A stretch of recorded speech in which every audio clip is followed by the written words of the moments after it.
Hello, and welcome to our event, Dance, Race, and Equity, an Evening with Gerald Watson.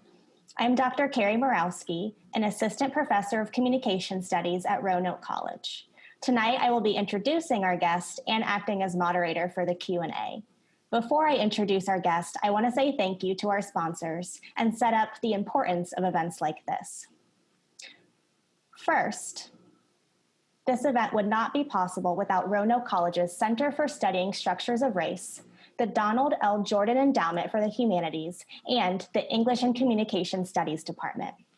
More specifically, I would like to thank Dr. Melanie Allmetter, Dr. Wendy Larson-Harris, Tanya Radpith, Ramona Moore, Carissa Robertson, and Rebecca Smith for helping and putting together this event.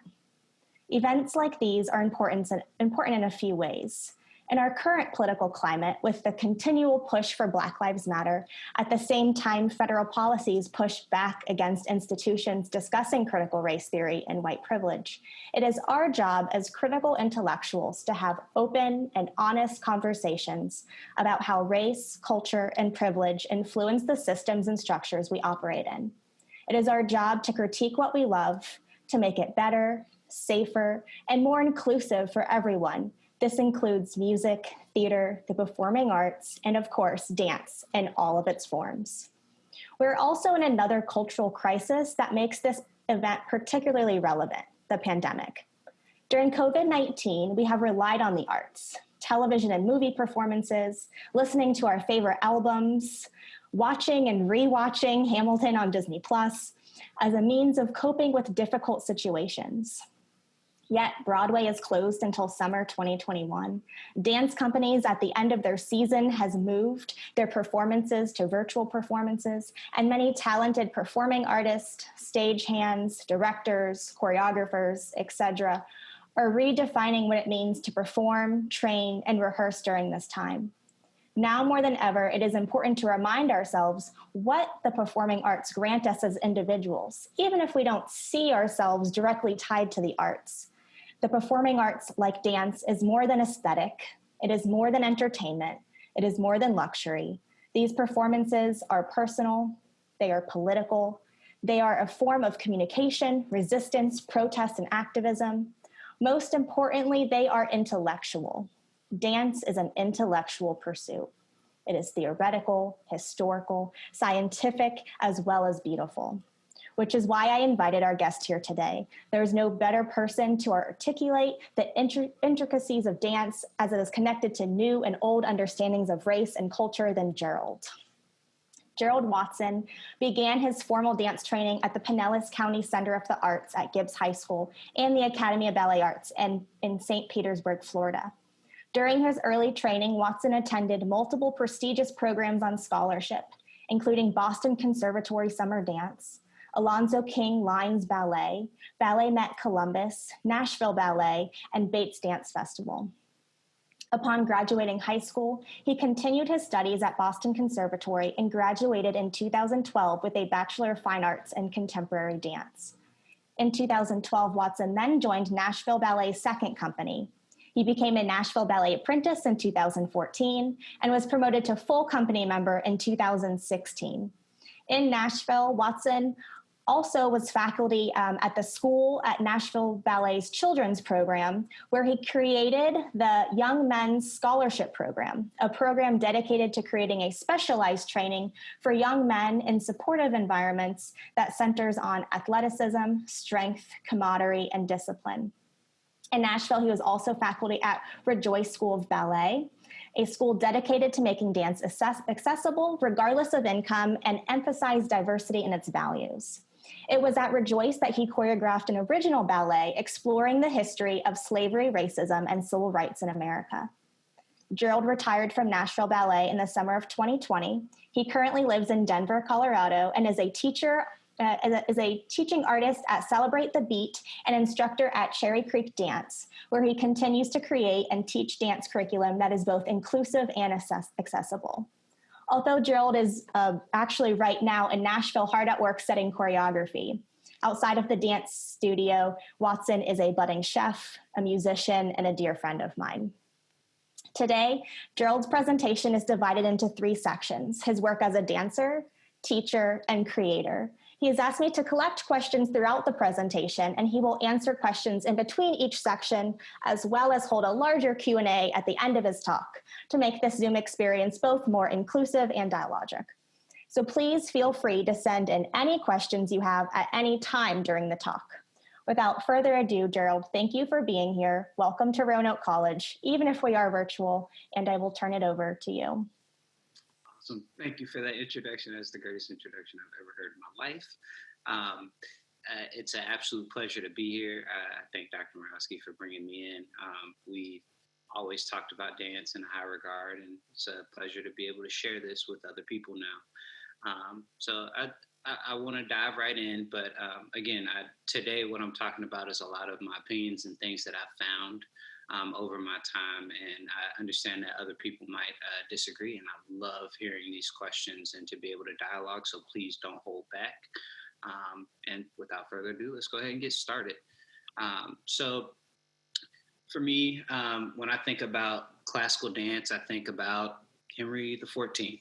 Henry XIV popularized ballet as we know it today, and it became a codified technique, meaning that people wrote down what they thought it should be, how it should be performed, and they passed that along from person to person.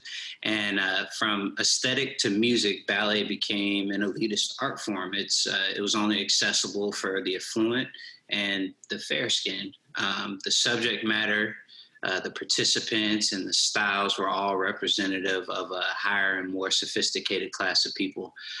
There's so many forms of dance that have the tradition of history and storytelling, but when we think about what's accepted widely and what is the pinnacle, or what is the norm, as far as across the world, we always think of ballet. It's the first thing we think of. So as we talk about historically what it is, I do have to give credit right now in the dance world. There is a very large push to have more inclusion. And I think that we are succeeding at the introductory level. So there are outreach programs, there are scholarship programs, and tons of opportunities for people to become patrons of the arts regardless to economic standing. And that's absolutely beautiful. And I think that we can do more of that in more ways and in various ways within the performing arts. But dance, I know that I'm a product of that push, and just trying to give people the opportunity to train in something new. But as we look at how that relates to, as we look at students having a safe place to be and having a safe place to grow at that introductory level, I've seen the power of giving a student the freedom to explore what the world can be and what it means. But when we get into the success of it, that's where we start finding less and less openness and acceptance for those who aren't the norm, which for so long it has been racial. So I want to talk about a couple of things specifically. I have a couple of slides I want to share. So one is from a book that we in college we had to read by Gretchen Ward Warren, Classical Ballet Technique. And in it, there's a picture of the epitome of a ballet dancer. I couldn't find the male picture, but I do have the female picture, and I'm going to share that with you guys.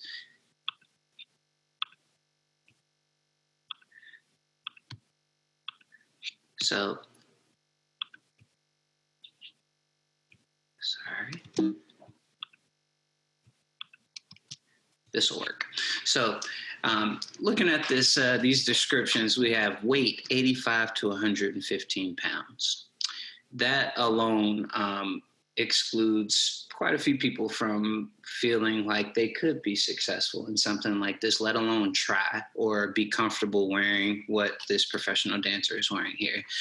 We look at long neck in proportion to the rest of the body. Sure, that might be quote unquote beautiful, but it's not the norm. Small bust, narrow hips, small posterior, slim thighs that appear to be about the same width as the calves, and then thin ankles and long feet. So purely looking at the limitations that you would have to be not even just at the bottom level of success, but to even be able to audition to be taken seriously. This limitation is unsettling to me. And I know there's not a lot of people of color who are built like that. That's a European-centric idea. That woman looks like a Disney princess. And that's, in the idea of inclusion, that's quite limiting to tell somebody that that's what you need to be successful.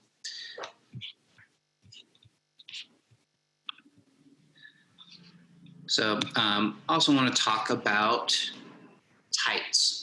So within the dance world, pink tights has always been the standard. When you think about classical ballet, you think point shoes or pink ballet shoes, pink tights, and that's the base for everything. And I had a friend of mine who I danced with for years, Kayla Rouser. She danced with Nashville Ballet. And I was just Googling through, looking at pictures, trying to find the perfect example of this. And I found two pictures of her side by side. So as we danced together over the years, I will share this. Kayla, when I first met her, she had the picture on the left, the pink tights and pink shoes. This was what was always acceptable. This is what I've known dancers to wear. Over the past few years, there's been a gigantic push to introduce brown tights into classical works, allowing dancers of colors to wear something that's neutral toned. The idea of tights is not to have something that makes your legs look white, but to have something that's a seamless look and that's natural. And for a dancer of color to have your God-given skin presented and then have your legs be a different color, sometimes it makes you stand out in a way that you don't. That isn't forgiving or loving, and it doesn't make you feel good.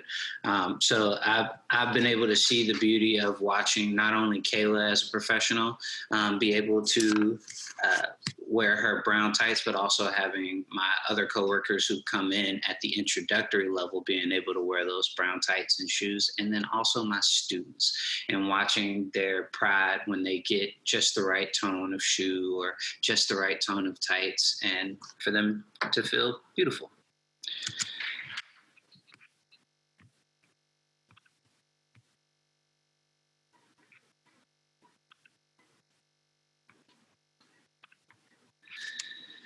So when I talk about teaching and I think about acceptance, the one thing that I found lacks in the dance world as a whole is patience. Technique has been passed down from generation to generation, and the exclusive attitude over who deserves to be successful is something that's passed along with that. So being exposed to art is one thing, but having someone believe in you and who supports you and gives you that other push when you don't believe in yourself is something that not everybody gets. And when we look at historically who gets that push is those who fit the picture that I showed earlier in that slide. So when it comes to being able to escape, I think of dance as an emotional escapism for me. That's why I got into dance. That's why I cared about it so much. And that's why I actively pursued it so much, is that I wanted to do something better. I wanted to not be what my surroundings were. Not that I was ever ashamed of them, but the fact that I wanted more in my life. So being able to escape the oppressiveness of what I felt socially, I danced. And a big part of continuing to be able to feel that is being able to have the support of those in the front of the room, your peers, your comrades, and those who are also striving for the same thing that you're striving for. There's nothing wrong with competition, but being able to have the support of your teacher, the person who's giving you the information, and having them constantly work with you in a large environment, it's a beautiful thing. And I just like I want people to be able to see that other people need different things. So as a student, I learn differently, and I try to encourage my students to learn differently as well. I have this saying that your limitations are your weakness. Your limitations or your weakness can be your superpower. So the thing that makes you different, or the thing that you don't have in common with the rest of your peers, could potentially be the thing that allows you to stand out. I know that for me, I got in trouble a lot as a kid because I didn't know how to sit still, and people thought that I was just antsy, but for me, that's how I learned. And being able to move and take in information at the same time is insanely beneficial to me, which is one of the reasons why I think I love dance so much, and why I love working as a choreographer. I get to move and process things at the same time. But when I think about when I teach younger students, and I've seen a lot of younger students, especially students of color, come into a new education or learning community or environment. If they can't sit down and be quiet, then they don't deserve the attention of the instructor. And that's something that in dance, like, there's just no time. In an hour and a half, typically an hour and a half class, if you have a student, you don't have 15 minutes to devote to their behavior.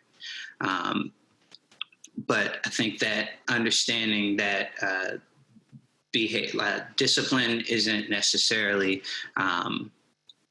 it doesn't have to be taught through fear. Discipline can be taught through compassion and acknowledgement and individual growth. And I was lucky to have teachers who found that in me. I'll tell a little story about, I'll fast forward a bit. When I first started dancing, I had a teacher who I tried to quit. I tried to quit dancing. I wrote Suzanne Pomerantsev at Academy of Ballet Arts in St. Petersburg. I tried to quit. And when I wrote her a letter, she read it and she ripped it up in my face. And she asked me what I was going to do with my life. How was I going to do better? How was I going to go to college? How was I going to leave where I was? And I had no answer. And as a punishment for trying to quit, one, she wouldn't let me quit. And two, she made me teach. And I taught my first men's class when I was a sophomore in high school. And that class allowed me to learn what patience I needed, not only for myself, but for my students, and what I needed my teachers to do for myself.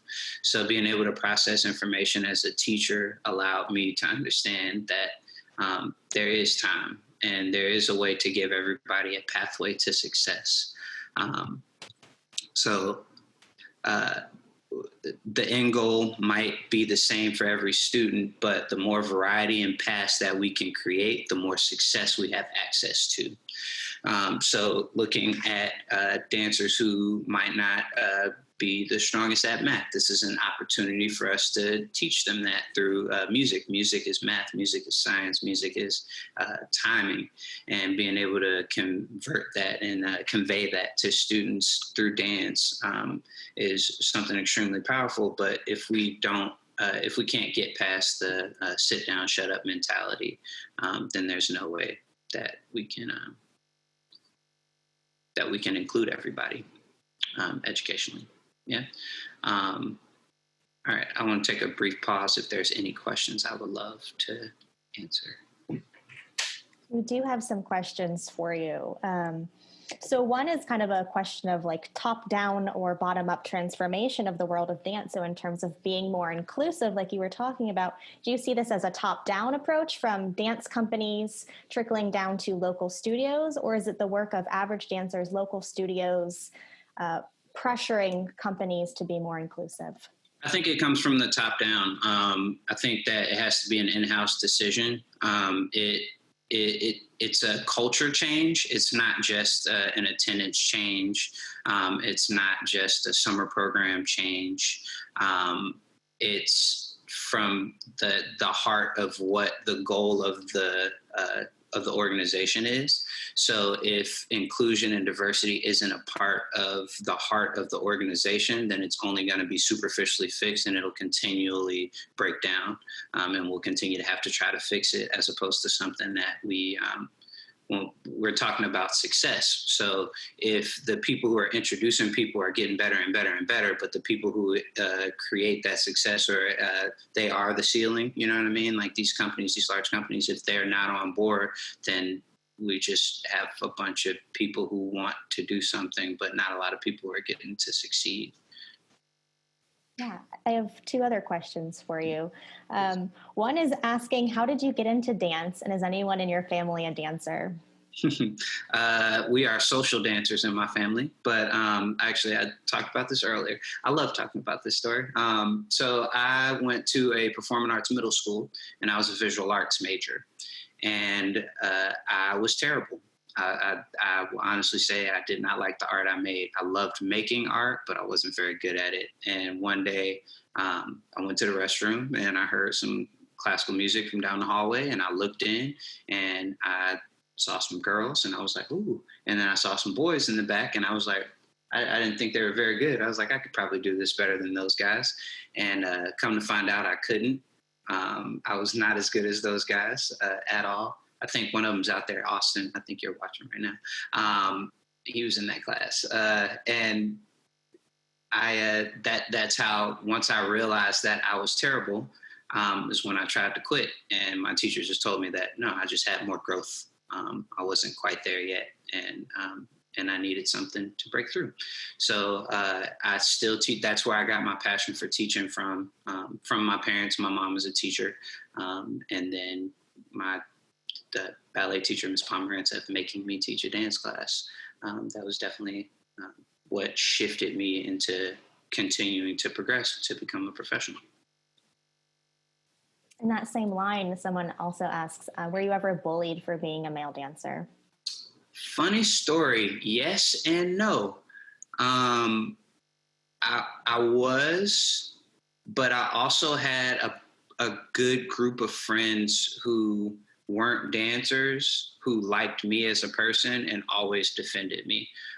In middle school, I got lucky that there were a number of gentlemen in the program. And then when I got to high school, that number actually doubled. We had 12 or 13 guys in the program when I first started. And that we were a squad always, like we fought within each other like a family. But when we came outside of that building, outside of that dance building, we always took care of each other. And that was actually part of the reason why we created the Young Men's Scholarship Program. So it was me in conjunction with 3 of my other friends at Nashville Ballet, and we all grew exponentially, and we benefited greatly from growing up around other men dancing. And so much of the stigma that people think about and talk about when it comes to dance comes from being the only one. Many guys are the only guy in the program. But once you do have a healthy relationship in the studio with other men, it helps you to try harder and to learn things.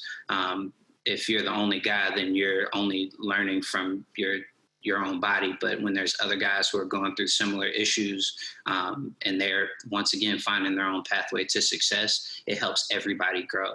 And that's something that I absolutely love, and I want every gentleman to have the opportunity to experience that. Nice. And I'll ask just one more question because I think this transitions into your next segment well, and it's going back to that top-down change approach.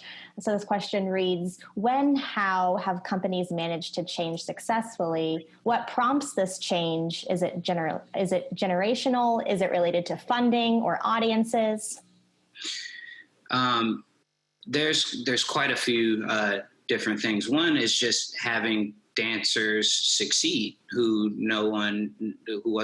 they weren't on anybody's radar, and then wondering why that's so special and why that's so different, that there's like this lone person of color who's now at the highest ranks, and it's because there's a lack of exposure and a lack of training and a lack of support. So I think that's one of the big things that's helping change it. And I apologize. I need to just Sorry, can I get that question one more time? I just want to make sure I fully answer. Yeah. So how does this top-down change happen? Generational, funding, audiences? So all of it. And definitely the audience part of it. I think you'll be hard pressed to find somebody who's going to try something they've never seen before. One, getting people into theaters to see art, and then two, when there's someone on stage who looks like them. I know I've seen it time and time again, like young kids waiting by the stage door, and they'd be like, I didn't think there was going to be anybody like me up there. And there's a whole lot of other ways, not even just more than just race. I know we talked earlier, there's a Rejoice School of Ballet, which I'll talk more about them later. We did a performance of The Little Engine That Could last year. And part of that was a collaboration with the Adaptive Dance Program, which is for dancers with disabilities at Nashville Ballet. And the student that we had as our lead was confined to a wheelchair, and you couldn't believe the imagination that she had and how much knowledge and understanding that she had, that there's not a lot of people who look like her who do what she does. And so for her, that I'd like to think that was like an inspirational moment for her to feel comfortable to continue to keep going and to continue to try to do more and to knock down those doors in places where people are like, I don't know if you can do it. And she now knows that, yes, I actually can do it. And if you need me to prove you wrong, I can. And that entire dialogue is something that I think that anybody who feels like they don't have the freedom or the audience to be able to really express and be the best they can, I think that they need to have that kind of dialogue. And yeah.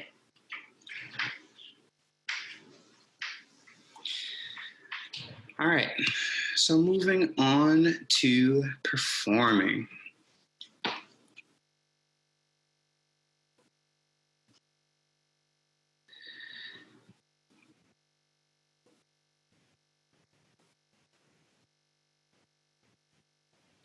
So looking and thinking about American culture. So from what we talked about, from accessibility of training to resources on how we view world-class performances, whether it's in the theater or like now in the world that we live in via online through videos. Ballet has been integrated into the fabric of American culture, but that representation doesn't necessarily also translate the exact same way. So when we look at creators and trends within the art form that represent the acceptance and the growth and help shape what the next generation strives to be, we have to look at the journey from student to performer to creator, and that the lack of support that I talked about earlier and security for those who don't fit that Eurocentric mold of a talented dancer, that it limits resources. So when I think about the things that limit people of color from succeeding in those higher levels, it first comes down to economics.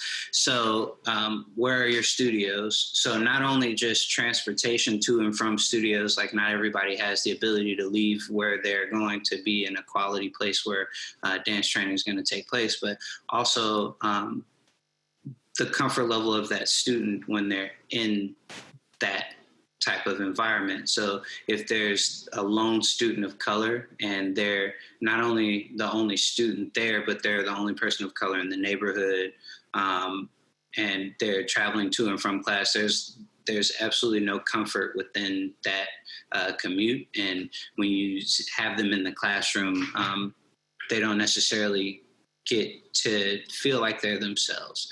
And I know that can sound like, oh, maybe that's not the case, but I've seen it quite a few times. And I also know what that feels like. Just when you show up and you don't feel like you can like you don't feel like you're representing what the rest of your life looks like. And again, that can be viewed as a little bit of escapism, but I like to think of it as you're always going to feel more comfortable when there's a multitude around you. Sorry.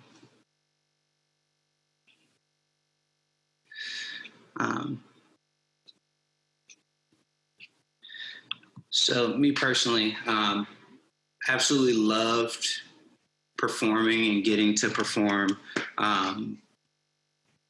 roles that I was being something besides myself. So not playing an African-American male, but being something from somewhere else in the world, or being a king or being a prince, which is what everybody who participates in dance is doing. But when I think about the work that represents where I come from, I feel like there's a whole lot of limitations. And when I look at Black choreographers, historically, they're often tasked with representing the unheard.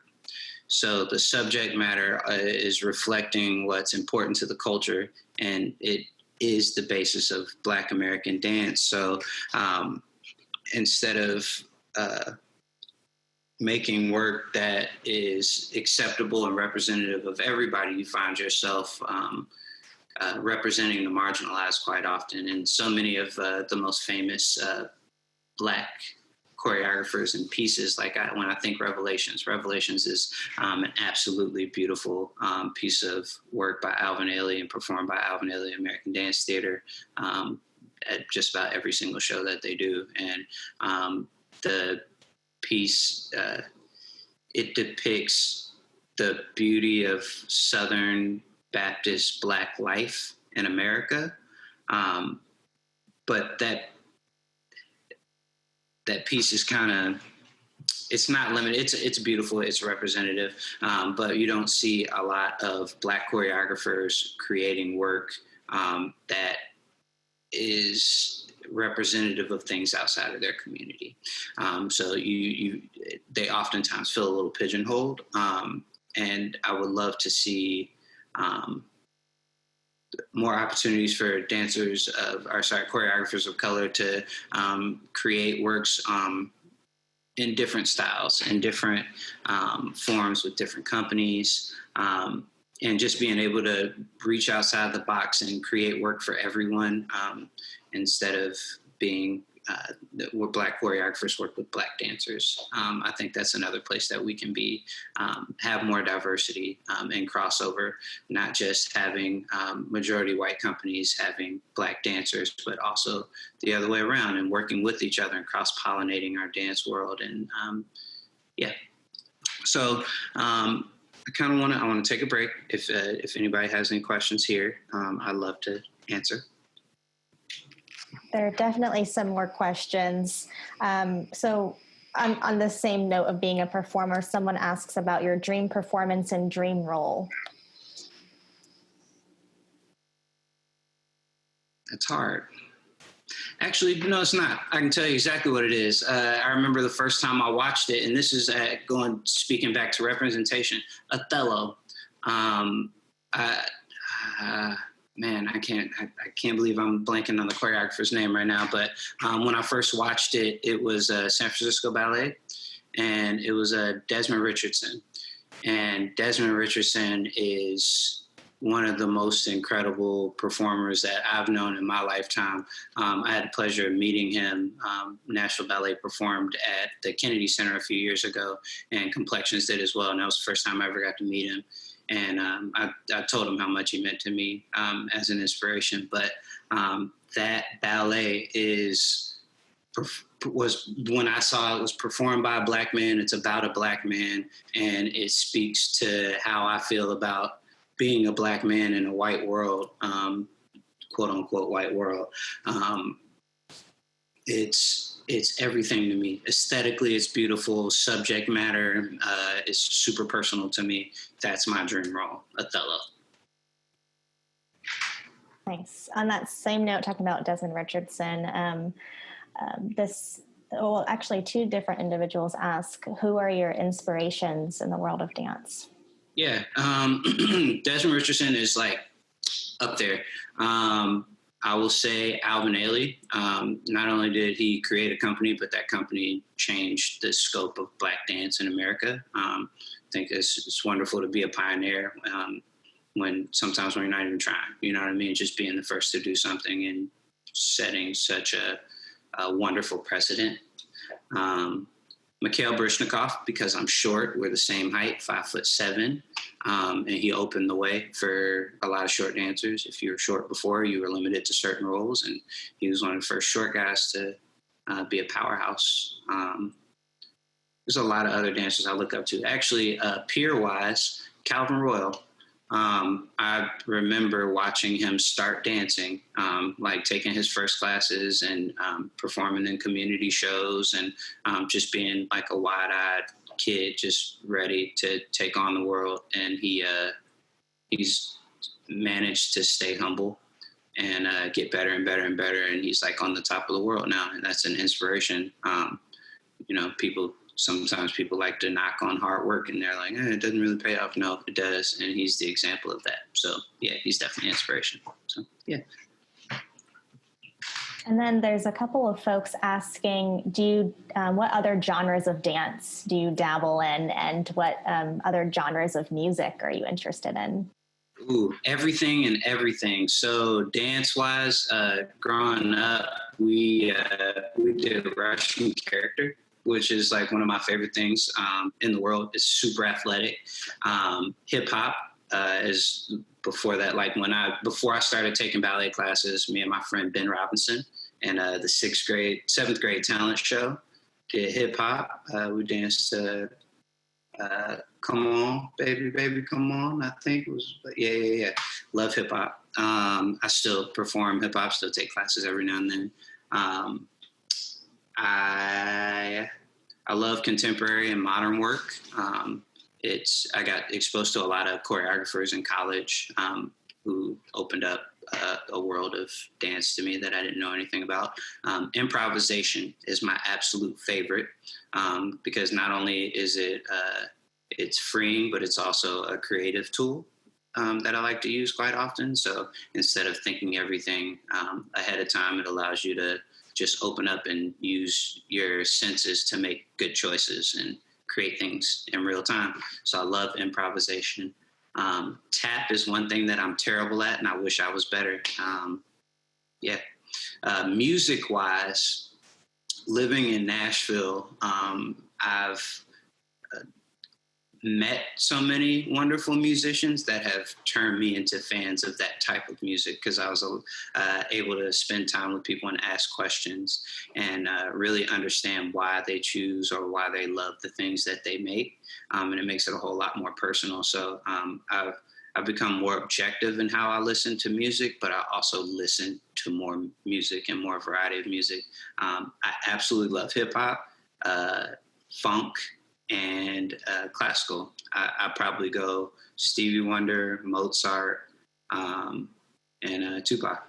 That's probably like top 3. And I think we have time for one more question before I let you continue with the kind of third and final segment here. Other than your teacher, Miss P, convincing you not to quit, what else motivated you to keep going? Wanting to have a voice. 100%. Not necessarily a political voice, but just like I feel like I have an opinion on a lot of things, and I talk about like the analogy I talked about earlier. So one of my good friends, Dave Glista, in college, we took a class together called Artist Manifestos, and we had to read political manifestos and then artistic manifestos, and then we had to create our own by the end of that class. And in he talked about how dance is the superior form of art. And not in a way of like knocking everything else, but he used the analogy to explain it that if you go to the beach and the sand is infinite knowledge and you use one hand to grab some of that sand, And you can't count those grains of sand, nor does this handful really matter because there's so much more around you. But when you think about what dance is, it's music, it's theater, it's a movement. There's music, there's sound, there's so many things. There's visual, aesthetic. There's just so many things going on that you end up using all these different hands and all these different appendages to gather up these morsels of sand and to explain things in the most diverse way that you possibly can. So although we can't get all the knowledge, two hands are always going to be better than one. So being able to diversify and use multiple mediums all at once really allows you to get some really cool points across and get some really diverse and eclectic and heavy and layered opinions across and have something out there for everybody at the same time. So being able to do that kind of work is why I stayed in it. All right. So lastly, talking about being a creator. Like I said, looking at,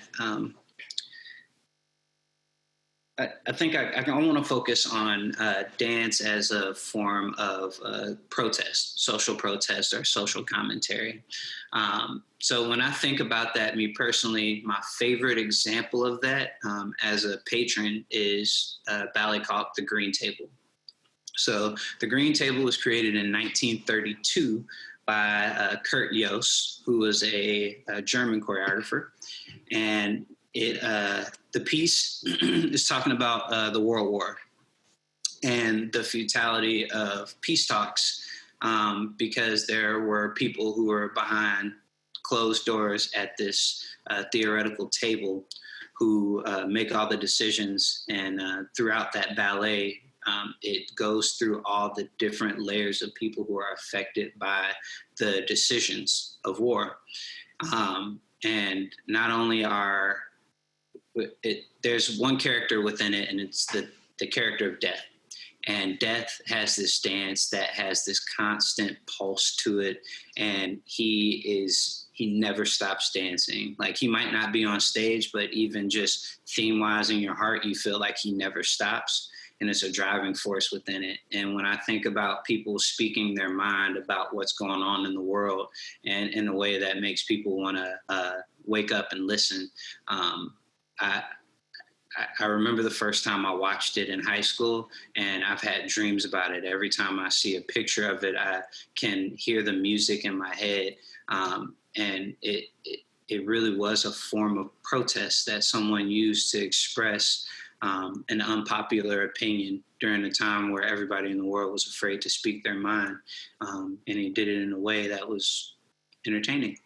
So I actually want to share that clip from The Green Table. So talking about the symbolism of dance and how we can use that to express how we feel. So 1 second.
All right. So that it's playful, it's entertaining, but also there's a timeless message in there about how we should be acting. That piece is like it haunts me in my sleep, which is the point of it. And I'd encourage everybody, if you haven't seen that ballet before, like look it up. The entire thing is on YouTube. And it's beautiful. It was reconstructed back in the 40s by Joffrey Ballet, and that was how it was brought over to the United States. And funny enough, actually talking about passing traditions down, there's a form of dance notation called Laban notation, and this ballet was one of the very first to be notated and passed down through Laban notation. So it was the first written notation of dance. So yeah, it's a historical piece for a whole lot of reasons. So now I kind of want to actually, if anybody has any questions, because I want to talk about something kind of personal work-wise, I'd love to take questions now. There are a couple folks asking about your performance kind of preparation. Like, how do you personally prepare for a performance, and in relation also to like stage fright? Or nerves? Yeah, so I'm an insanely nervous person. It's talking about superpowers. That's like one of my superpowers. I like to completely disconnect before I perform. So I'm nowhere near what I'm supposed to be doing. I'm not thinking about the performance. I allow myself to be just completely free. So my favorite tradition is I take myself out on a date before opening night. It's my absolute favorite tradition. I always have a treat yourself day, and it allows me to feel like I pampered myself and also nourish myself, and I can do the best job I can. And then I eat worse and worse as the week goes on. There's a lot of dancers who spend a good amount of time warming up. I take class, but me being able to completely relax and detach is without a doubt my favorite thing. So I'm always listening to music. Usually if there's a lot of classical music in the show, I'm listening to the opposite, so a lot of trap music. If there's jazz, I'm listening to atonal music or choral music. Again, as I said, I have a lot of friends who make music, so I like listening to music from people who I know. It just resonates differently. And it feels like you have somebody close with you who you know, who's supporting you, and they're doing their thing while you're getting ready to do yours. Makes me feel like a boss. Yeah. There are a good number of other questions here, but I think they actually speak to maybe all three segments. And so I'll save these to the end. Okay, cool. All right. So, so I would love to talk now about my original ballet, Psalms. So I do have a short video, and I think it would really fully explain the point of why we wanted to do this work, and then I'll talk a little bit about it, and then I'll show you a few clips. Yeah.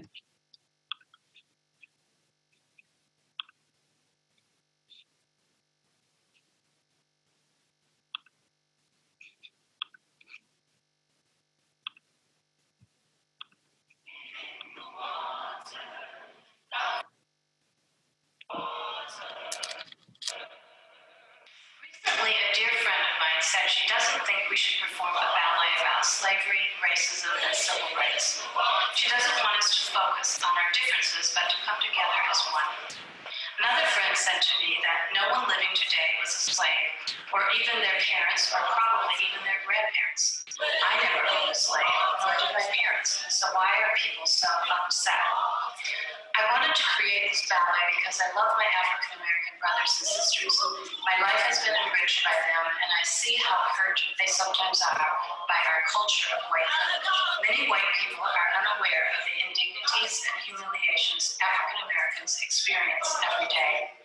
I wanted to bring attention to this so that we could become more sensitive, compassionate, and loving toward African Americans and all people who are on the suspect list today. As an artist, I've had many opportunities to delve into roles that challenge me and allow me to see things through someone else's eyes. It's not very often that I get to perform art that expresses my own heritage. Heritage involves a lot more than just geography. It's the practice of rituals handed down from generation to generation. The songs we sing, the stories we tell, and the God we serve. For African Americans, slavery marks the beginning of a new chapter in a new world. It is a shift in culture that tore families apart and uprooted many of the traditions of the African. Dr. Brene Brown has written a book entitled Braving the Wilderness. Following is a quote, "But then, if it's the case that we can care about citizens and the police, shouldn't the rallying cry just be all lives matter? No, because the humanity wasn't stripped from all lives the way it was stripped from the lives of Black citizens." So many feel as though slavery happened so long ago and we have moved past this issue as a country. But I am reminded daily of the injustices that have yet to be resolved in today's society. Even as barriers are lifted and doors are opened for minorities, we neglect to allow people their individuality of experience in history. The best thing we can do is learn more about those that we don't understand. When we allow ourselves to converse with others, we find community in the many ways that we are alike and strength in how our differences complete one another. This project hasn't been easy. It has taken the courage of our faculty and students to tell this story. I'm amazed and thankful for the dancers you are about to see on stage and the maturity and artistry they have brought to this story. Art teaches empathy, and that's an integral part of what we strive to teach every choice. Though our students come from many backgrounds, through meaningful art, they are examples of how we can understand and respect each other. I believe that we as a community at Rejoice are uniquely qualified to tell this story. For 18 years, dancers from diverse backgrounds have been collaborating to learn together, to make art, and to support each other.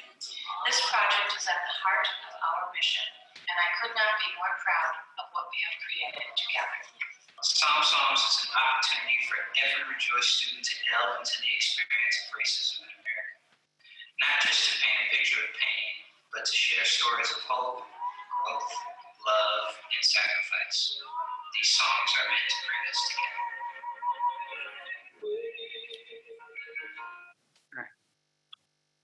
So, as we talked about in the video, so Psalm Songs was a passion project, and it really came from thinking that the issues that are going on in the world have to be fixed from the root. So unlike what we were talking about earlier, we have to change the way that we're thinking up top, and the people who allow that success to continue to blossom and gives a home to that. We believe that socially the change happens with our children, and not just teaching them what's right and what's wrong, but also to be able to have difficult conversations with people who either don't look like them or don't think like them about things that they disagree on. And so education, without a doubt, was the most important part of the creation process of why and how we created Psalm Songs. So we had this woman, Laila, who came in. She's a race reconciliation counselor, and she worked with our students to not bully each other or not yell at each other, but to figure out what the issue is and how to solve it for everyone. And one of my favorite moments in that, which is something that kind of inspired me and stuck with me through the creation process, because we did the education first, was a young white student. She stood up and she raised her hand and she said, "I don't understand what you guys are talking about." She was like, "I'm poor. I feel like I'm going through all the same stuff that you guys are talking about. I'm not racist. I don't understand. Like, nobody in my family's racist. I don't know racist people, and I just don't understand."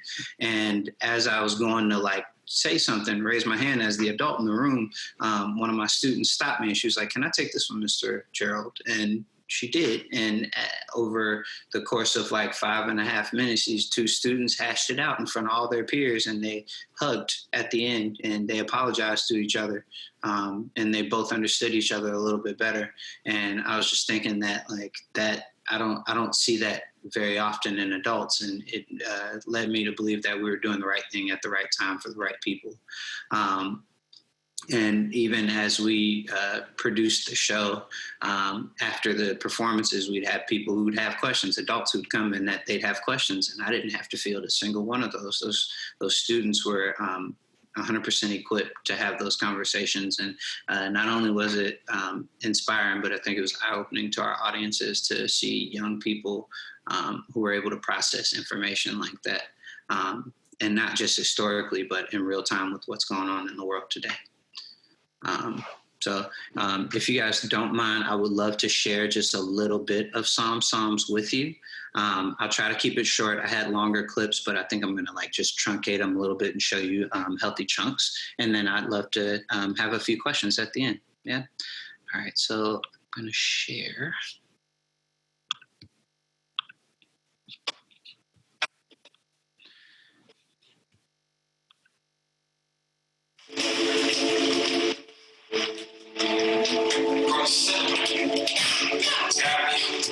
Sierra Leone, Guinea, Ghana, Benin, Nigeria, Cameroon. Into the bellies of dorm ship the song resounds. Our shackled feet pound the holes like drums. Our voices weave together, stretching across the sea like a lute string, ringing out to the west.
So, sorry, I didn't share with you what that was about before I started sharing it. So that piece is, or at least that section of this ballet is about the Middle Passage and about the selling blocks once slaves came over from Africa. So that dance depicted families being torn apart and sold as property.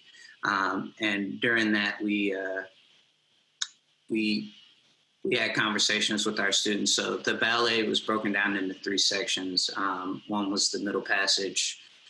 Two was the time that African Americans were slaves, ending with them coming out of slavery, or us coming out of slavery. And then the third section was civil rights, so fighting for equality.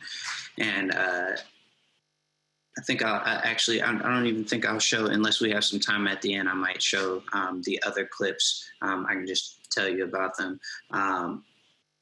But being able to tell that story from the entire perspective, from the diaspora, the beginning of the diaspora of African culture into the rest of the world.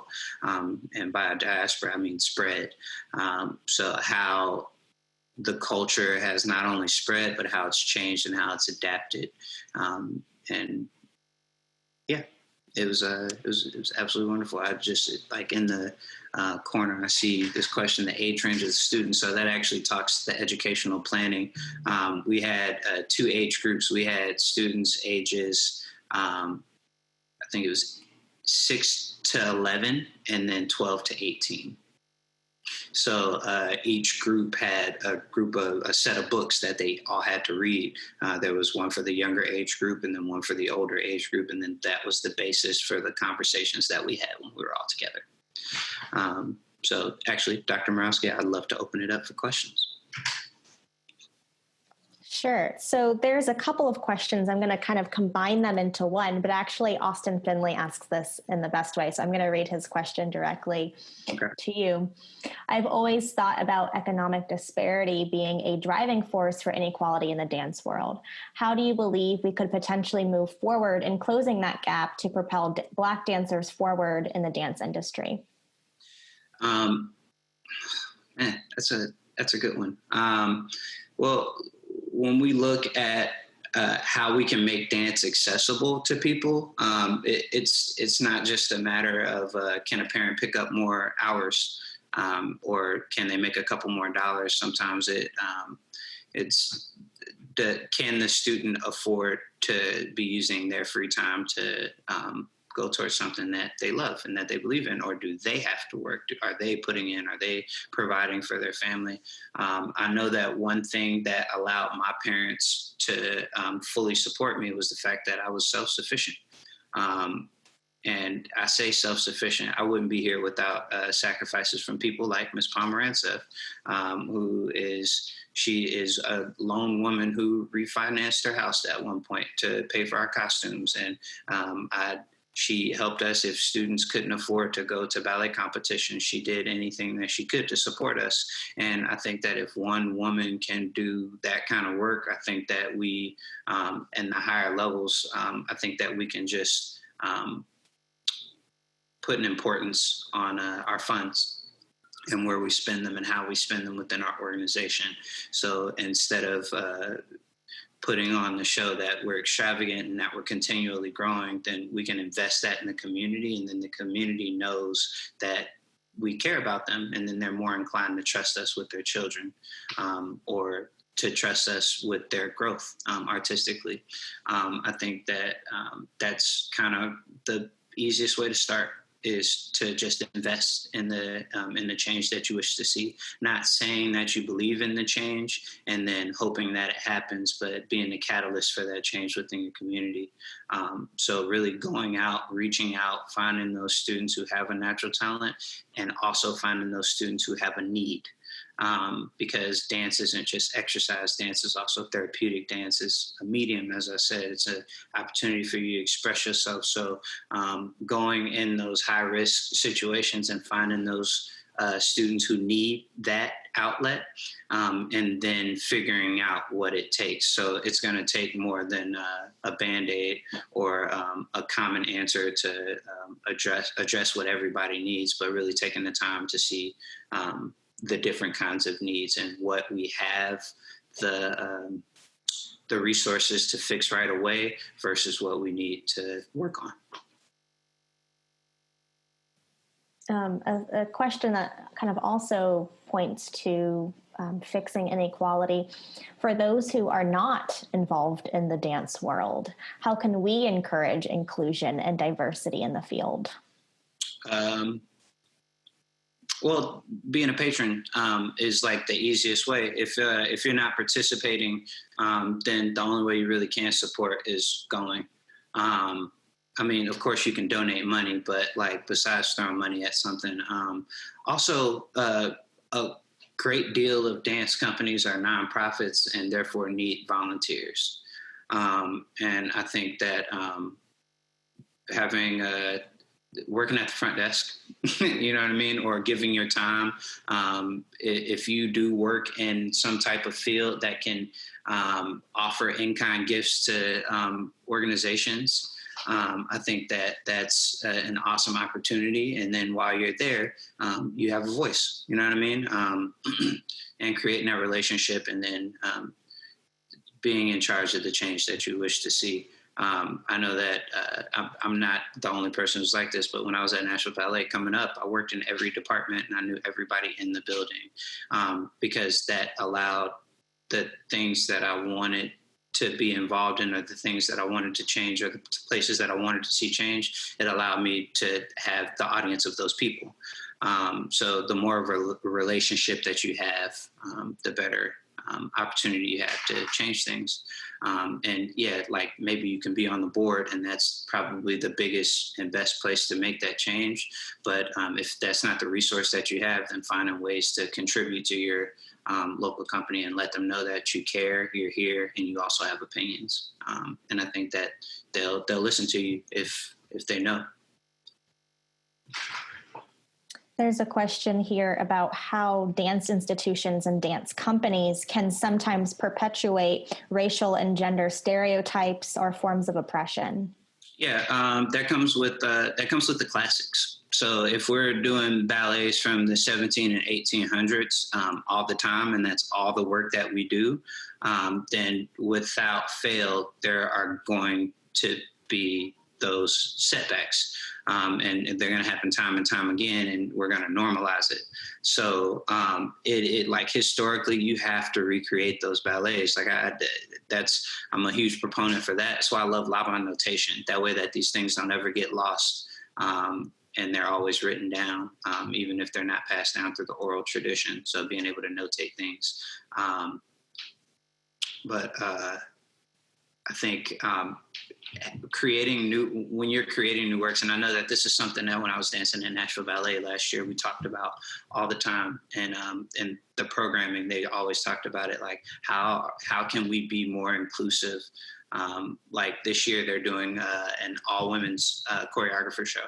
So it's Female Voices is the name of it, I believe, unless they've changed the name of it since last year. But it's all female choreographers. So if we're talking about the ballet world being run by white men, then if those white men can use that platform to share the platform with women, then here we are diversifying and allowing people to see things outside of the norm.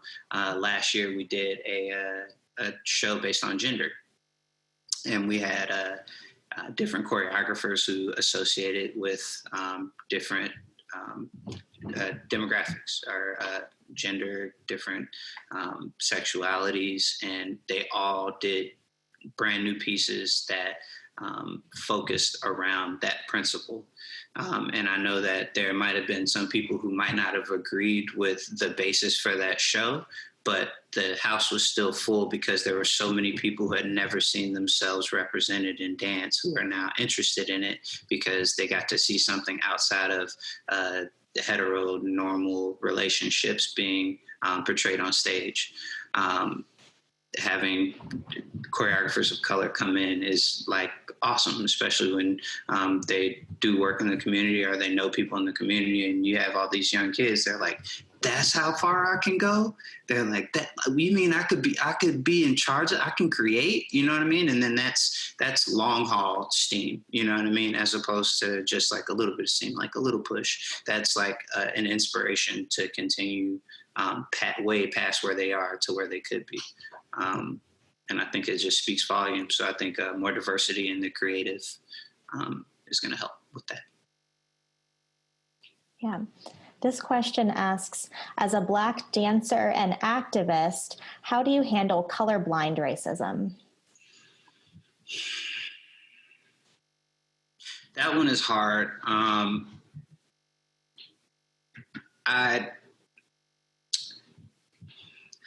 try every day to be myself and to remind myself that I'm being myself. And that's the absolute best that I can do, because every day I am an actor. I act every single day. So what bothers me is when people say, "Oh man, like I didn't know you were black," or like you were black like that, or when they see me outside of the studio, I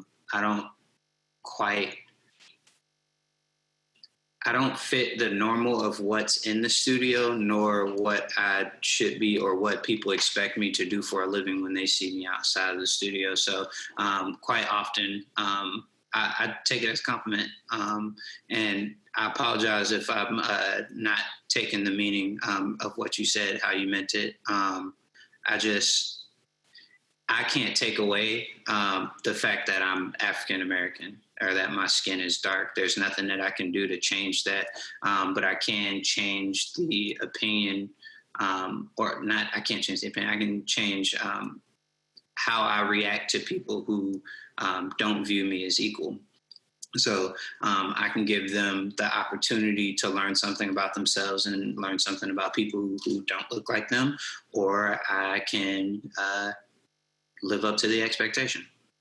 And 9 times out of 10, I hate using numbers like that, I'm sorry. But most of the time, I'm going to try to change somebody's mind about what they thought of me, especially if it's not becoming or not accurate of how I like to be represented. I don't let those things go. But I also realize when I'm in a situation that I don't have control over. So knowing when and where to fight your battles is the biggest thing. And most of the time, I'm going to fight that battle for somebody else. If there's another person of color in the room who's feeling like they're attacked or feeling like they don't have a voice, I'm going to stand up for them every single time. But for me, I have a lot more patience. One question that I love is, what are some good sources to educate someone on kind of inequality or equity in the dance world? There is, and I really, truly apologize, I don't have this information at my fingertips, but there's a large push for equity within the dance program by a lot of leaders in dance. And right now, a lot of the large dance companies here in America are working together in conversations with this equity group. And I really apologize, I can't remember the name of it. But one awesome resource that's always around is International Association of Blacks in Dance. If you can look up, Google them, find their website. There's a ton of resources and a ton of organizations who are involved with them. They hold a conference, I think it's biannually, if not annually. And I've never had the pleasure of being able to go. I was always performing. But it's an opportunity for dancers of color to be seen by large dance companies and potentially be hired.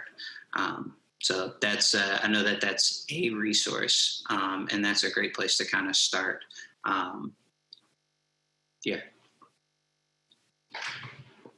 Austin had a question earlier about being around male dancers and seeing male teachers and how that influenced your journey. I also want to build off of his question. And so for that, being a dancer and being an artist and your growth, but also how you feel being able to represent being a Black man in dance for your students, your male students, your Black students that you have? It's a huge badge of pride to be that person at the front of the studio, not just being a male teacher, but also being supportive, insanely supportive. I'll say that, and I'll go back to the first question in a second, but when I was teaching a lot at Rejoice, this isn't always the case, but there's a lot of students, and this is the case everywhere. There's a lot of students who I might be their only male figure in their life. So it's really important for me to not take that position for granted and to always be that support, because like I can't assume that they're going to get that if I don't give it to them.